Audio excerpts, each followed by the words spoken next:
So welcome to the the Businesswoman's Menopause Coaching Boost, which is number 4, irregular periods.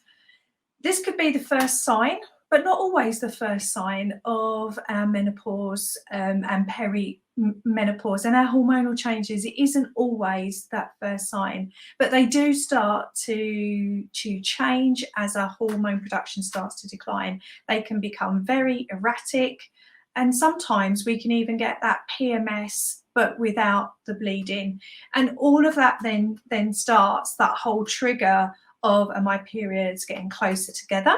Are they getting further apart? Are they getting heavy?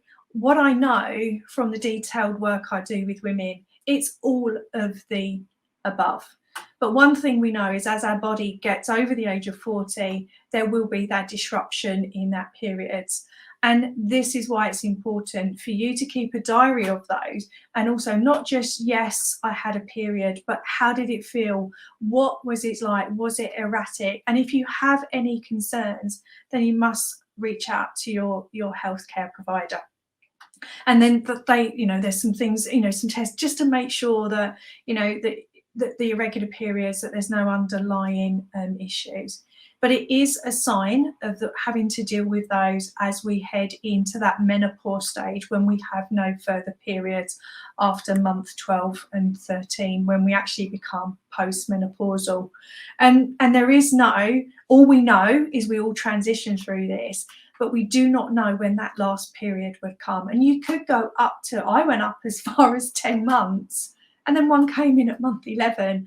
And it really is those fluctuations and the hokey cokey, as I call it. And if you're over 45, then, between 45 and 51, we know we're going to be in that irregular periods. But mine actually started in my late 30s. And because I was in my late 30s, didn't even connect that it could have been the start of my perimenopause and then my early menopause just 2 years later. Okay, so, we shouldn't ignore these irregular periods. But when we know they're okay, as they can be, as we head into what will be our menopause point in that, is, for me, this is an absolute trigger to start looking after ourselves. So from the resilience system, it's that body and that self-care.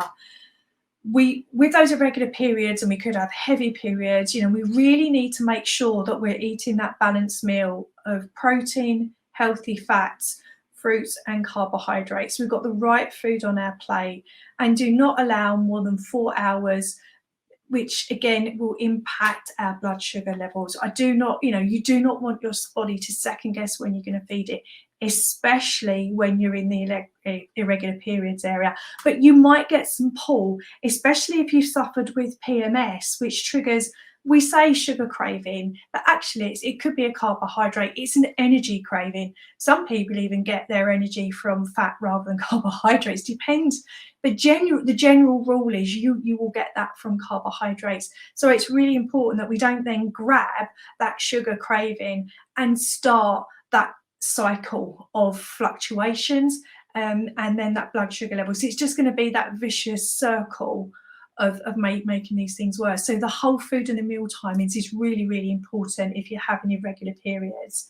And then here we've got the vitamin A's. We've got our wonderful vitamin B range of family. Again, making sure you got them vitamin E and vitamin K.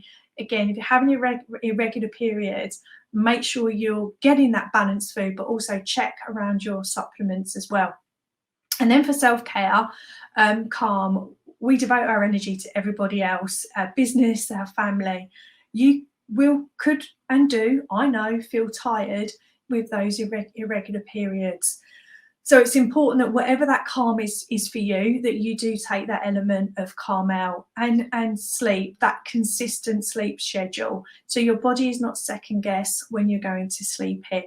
When you're having irregular periods, it's important that our body repairs and rejuvenate. I know women go to me, Adele, you're a menopause coach, you're taking about, we've got to have better sleep. Isn't that tough? Yes, it is. But for me, the game changer was my food timings and the last meal I ate, but also the consistent sleep and weight patterns, and also movement. And sometimes the hardest thing you want to do within a regular period is move. But under the 4S's that I support and have developed is for this exact reason. Yeah, we've got to move, but the movement that I work with women on is not taking you to stress. We go, oh, I can't train, I've got a regular period. It's about tension, not stress. And in here, you've got food, move, and snooze.